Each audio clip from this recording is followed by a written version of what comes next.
Our next storyteller will be Bridget O'Neill. Go Phils. I happen to know that Bridget is from Philadelphia. We'll know in a minute when she starts talking about water and hoagies. Go Phils. I'm also craving a soft pretzel and a cheesesteak. So anyway, my birthday was approaching, and I was in Austin, Texas at the time. I think it was like around 20 years old, Lone Star State. And so anyway, I was working at this restaurant, and my best friend also worked there. His name was Chris, and he was a really, like, just a big dude, like super big, and I kind of looked like a twig then, and maybe I look like a twig now, I don't know, but like anyway, I really liked him. He was really funny, really cool, like just wicked sense of humor, and he had like this like really long hair. He was kind of he was like Mexican and like Native American. He was from Texas, just like super cool. He would wear like these long shorts and like these like tall black Converse, and his like cap. He was in a grunge band, and I, on the other hand, was shallow, and I didn't feel the same way for him as he did for me, and that was pretty much how my 20s went, and that's usually how my 20s went. It was just like, I just always went for these, like, a typical guy. They were usually like just scrawny, tall, loser, but not Chris. So anyway, we had talked about this a couple times. Like, I loved hanging out with him, and we would have such a great time, and he brought it up a couple times. It made me very uncomfortable, and so we never really had the talk because he knew it made me uncomfortable. Anyway, he said he knew my birthday was coming up, and I wanted to avoid him asking me out for my birthday because I didn't want to hear the typical, like, him telling me, and if I said no, I didn't like him back, I was going to lose my best friend. And if I said I did like him back, it would have been a lie, and I would have lost my friend again. So at this point, I had just met another guy about a week before my birthday. His name was Nathan. Tall, lanky, and really cute, and kind of mysterious. Didn't really know him. That was the key. That was like the other key about me, like, falling for guys. Like, if I didn't know them, I just like really liked them a lot. And this is the weird thing. He wasn't my type. He was like kind of like a metalhead. That's the term we used in high school, like metalhead. And I guess that meant like he liked like metal, and I didn't. And he wore like jeans and like these high top like white Nikes. Ugh.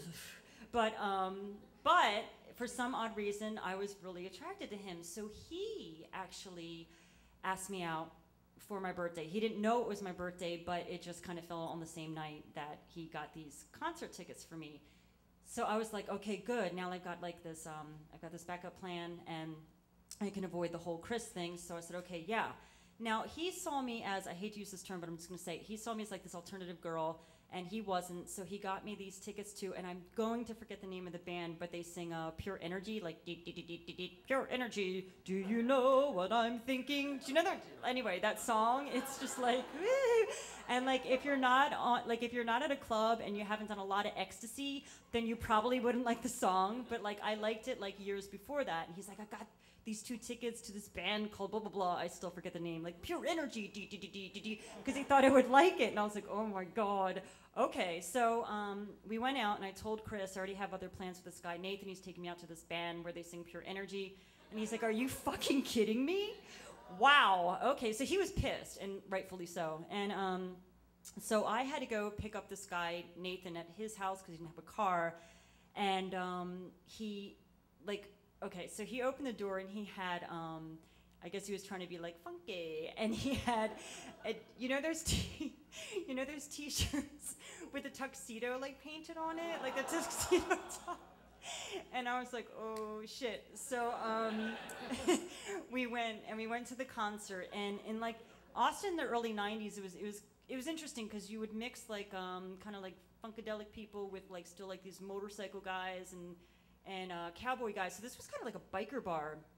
And we walked in, and they were playing, like, that band was coming on, and pure energy, and it was mortifying because, like, a lot of the guys in the bar were like, what the fuck is this? And we were like the emo Tool shits, like, ugh.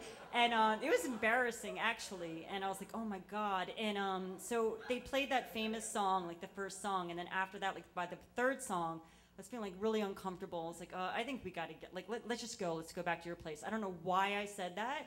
I think because I really wanted to smoke pot and drink some beer and just, chill out. And of course, he took it the wrong way, and he's like, yeah. So we go back to his place. Now, at this point, all I can think about is just like how everything is like a contrast this night. Like, he and I have nothing in common. I'm not into him.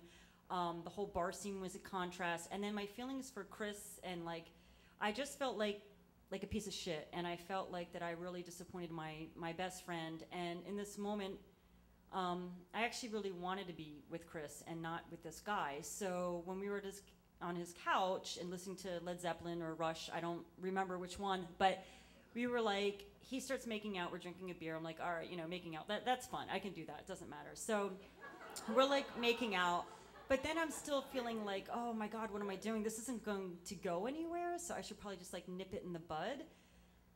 So anyway, this happens, and so I think he started feeling my vibe, which was just like, I wasn't into it, and what I wanted to do was like get the hell out of his apartment, get in my car, speed back home. This was pre-cell phone, and call my friend Chris and just see if it was too late to go get that dinner. And I said, look, I gotta go. And he was getting annoyed with me, like trying everything in the book. Like, I've got another beer, we can smoke some more pot. And I was like, no, I'm gonna go. So we get to his door, and I open the door, and he's like, wait. No, don't go. He's like trying everything in the book. And then he just like lays it on me. He's like, wait, before we leave, how about a quick hand job? Real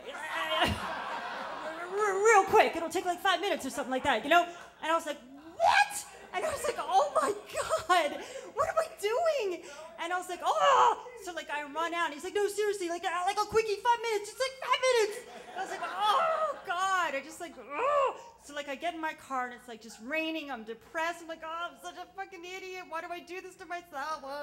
And then that song like, pure energy, is like in my head, and I'm like, so I go home, and I'm just like desperate, like it feels like a movie, like I run home and I realize I really like Chris, but it was like that. And so I call him, and like no answer, so I'm like really depressed, really upset.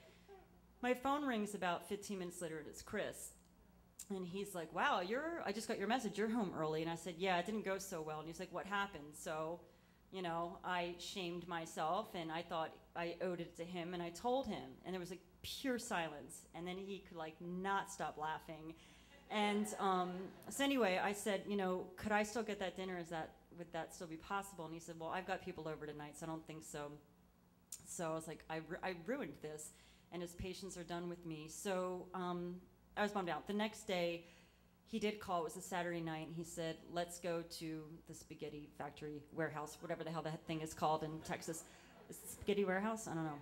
So yeah, so we did that, and like in your 20s, you're like, this is fancy. And I think I had like a white Zinfandel, and so we had like this dinner, and we were like laughing and talking, and I was like, God, like just so comfortable. And then we went to go see this band that he and I both liked, which didn't have synthesizers or keyboards or anything like that.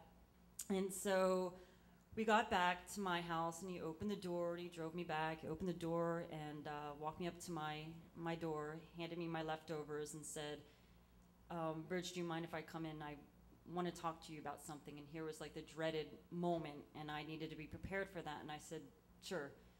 What do you want to say? And he's like, could I just get a quick hand job? And we dated for a really long time.